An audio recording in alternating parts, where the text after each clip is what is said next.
শেখ মুজিবুর রহমানের জীবনীমূলক বই অসমাপ্ত আত্মজীবনী লেখার বিনিময়ে সাবেক আইজিপি জাবেদ পাটোয়ারী সহ ১২৩ জনের বিরুদ্ধে টাকা ফ্ল্যাট নেয়ার অভিযোগ আমলে নিয়েছে দুর্নীতি দমন কমিশন দুদক। এই প্রেক্ষাপটে গোয়েন্দা কার্যক্রম শুরু করেছে সংস্থাটি। রোববার ১৭ আগস্ট সংবাদ সম্মেলনে এ তথ্য জানান দুদকের মহাপরিচালক আক্তার হোসেন। মূলত ক্ষমতাচ্যুত সাবেক প্রধানমন্ত্রী শেখ হাসিনার নেতৃত্বাধীন সরকারের সময় আলোচিত একটি বই ছিল শেখ মুজিবুর রহমানের অটোবায়োগ্রাফি খ্যাত আত্মজীবনীমূলক এই বই।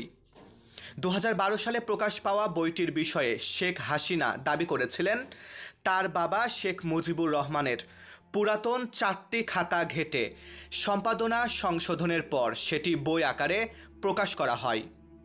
বইটিতে উঠে এসেছে পাকিস্তান আন্দোলন, ভাষা আন্দোলন সহ পাকিস্তানি শাসক গোষ্ঠীর নানা ঘটনা ও চক্রান্তের গল্প। প্রায়ই শেখ হাসিনাকে এই বই থেকে বিভিন্ন উদ্ধৃতি দিতে দেখা যেত, এমনকি নেতাকর্মীদের বলতেন বইটি থেকে শিক্ষা নিতে। তবে সম্প্রতি একটি গণমাধ্যমে উঠে এসেছে এই আত্মজীবনী লেখার পেছনে রয়েছে ভিন্ন কাহিনী।